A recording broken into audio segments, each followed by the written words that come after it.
कन्हैया पांचों पांडवों को लेकर के तीर्थ यात्रा पर चले गए थे। उनको पता था कि पांडव लोगों की जान को खतरा है, इसलिए पांचों पांडवों को लेकर के तीर्थ यात्रा पर चले गए। उस शिविर में कौन लेता है?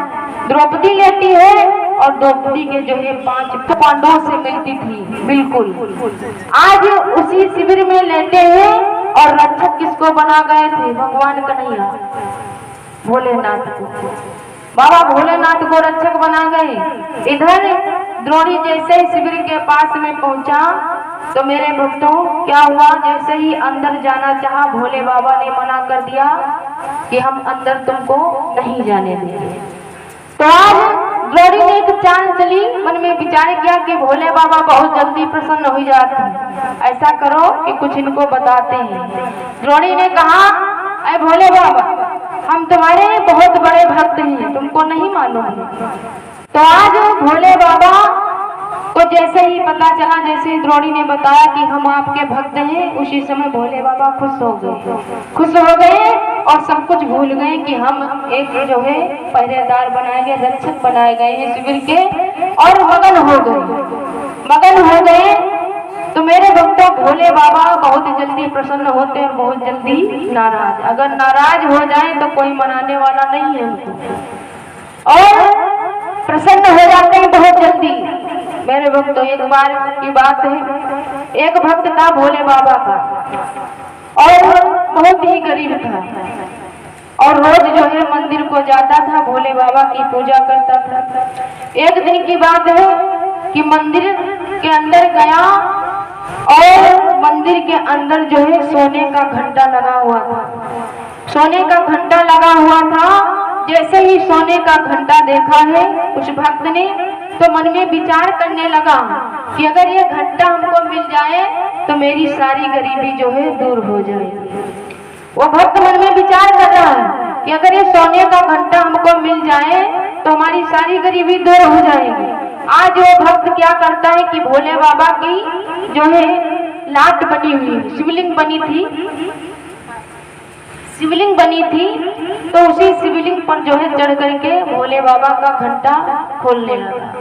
जब घंटा खोलने लगा तो क्या हुआ? भोले बाबा मन में विचार करने लगे, बहुत ही खुश। कहा इतने भक्त आते थे रोज जो है फूल पाती जल चढ़ाते थे, लेकिन आज पहला भक्त देखा जो खुद ही हमारे ऊपर चढ़ गया। आज पहला भक्त देखा जो हमारे ऊपर खुद ही चढ़ गया, और भोले बाबा को ये नहीं मालूम कि सोने का घंटा हमारे ऊपर चढ़ करके खोल रहा है। बहुत ही प्रसन्न। कहा ये पहला भक्त देखा जो हमारे ऊपर खुद ही चढ़ गया। तो आज देखिए जैसे ही द्रोणी के सामने द्रोणी ने जैसे कहा कि मैं तुम्हारा भक्त हूँ, वैसे ही भोले बाबा बड़े खुश हो गए, बड़े ही प्रसन्न हो गए। अब क्या होता है? कहा भोले बाबा से कि हम अंदर जाना चाहते हैं। भोले बाबा कहने लगे, सुनो भैया, हम जो है आगे से तुमको अंदर नहीं जाने देंगे। कहा क्यों? कहा अगर हमसे कोई पूछेगा तो भाई हम झूठ थोड़ू ना बोलेंगे, ऐसा करो तुम पीछे से चले जाओ। कहा ऐसा क्यों? कहा अगर हमसे कोई पूछेगा तो हम ये बता देंगे कि आगे से कोई गया नहीं, पीछे से हम जानते नहीं। अब क्या हुआ? पीछे से जो है द्रोणी जा करके शिविर में घुसा है, और पांचों पांडवों के पुत्र लेटे थे द्रौपदी के पास में, बिल्कुल शकल एक में मिल रही थी। अब क्या हुआ कि द्रौपदी ने जो है पांचों पांडवों के शीश को काट लिया, और काट करके जो है दुर्योधन के पास में आया। जब दुर्योधन के पास में आया तो दुर्योधन कहने लगा, ले आए पांचों पांडव के शीश? कहा हाँ ले आया। तो दुर्योधन को सबसे ज्यादा भीम के ऊपर क्रोध था, तो दुर्योधन कहने लगा, लाओ इसमें भीम का शीश कहाँ? तो आज द्रौणी जो है भीम के बेटे का जो है शीश समझ करके भीम के बेटे का शीश दिया है। शकल तो मिल रही थी, लेकिन जैसे ही हाथ में दिया है और जैसे ही दुर्योधन ने थोड़ी सी भी बूंद लगाई, वैसे ही जो है वो शीश माटी के ढेले के समान फूट गया। जब वो शीश फूट गया तो अब क्या होता है? दुर्योधन कहने लगा, ये भीम का शीश नहीं हो सकता। तो मेरे भक्तों द्रोणी कहने लगा, फिर कहा ये दुर्योधन कहने लगा ये भीम का शीश नहीं हो सकता, क्योंकि भीम के शीश पर हमने अनेकों गदाएं मार दी, फिर भी जो है भीम का शीश नहीं फूटा, और ये आज माटी के ढेले के समान फूट गया। ये भीम का शीश नहीं हो सकता। जैसे ही उजेले में ला करके देखा तो क्या देखा कि पांचों पांडवों के बजाय पांचों बेटों के शीश जो है दुर्योधन के सामने कटे पड़े।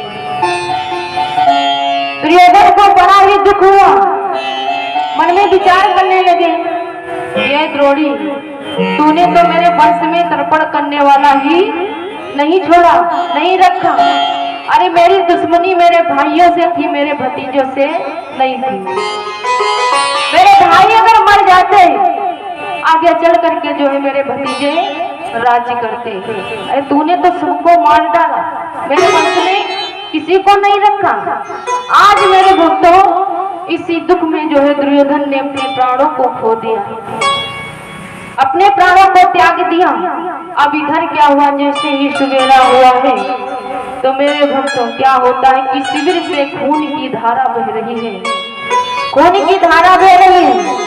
मेरे भक्तों उस माँ से पूछो जिसका एक पुत्र मर जाता है तो उसके दिल पर क्या बीतती है। और द्रौपदी के जो है 5-5 बेटे मारे गए, वो भी एक दिन में द्रौपदी जैसे ही देखती है। आज मेरे भक्तों पागलों की तरह उस शिविर में अपने 5 बेटों के मृतक शरीर को लिए हुए रो रहे हैं और आंखों से आंसू बह रहे हैं। मेरे भक्तों देखिए, मन में विचार कर रहे हैं कि प्रभु तुमने मेरे परिवार की कैसे रक्षा की, रो रही है। आइए, समय काफी हो रहा है, आगे का भाव जो है भैया जी के द्वारा सभी लोग सुनेंगे। आइए 2 बार भगवान का पावन नाम बोलते हैं और इसके बाद भी वाणी को विराम है।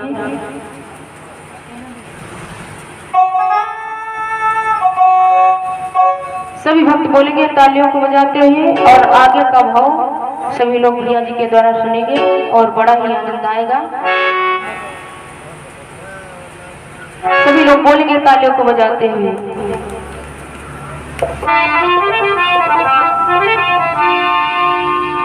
लूट करने गया दे जी दे, सभी भक्त बोलेंगे तालियों को बजाते हुए। लूट करने गया दे जी दे, सावरा जादूगर सावरा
वृंदावन बिहारी लाल की, आदि शक्ति दुर्गे मैया की, राघवेंद्र सरकार की, बोल मुरलिया वाले की, जय जय श्री राधे।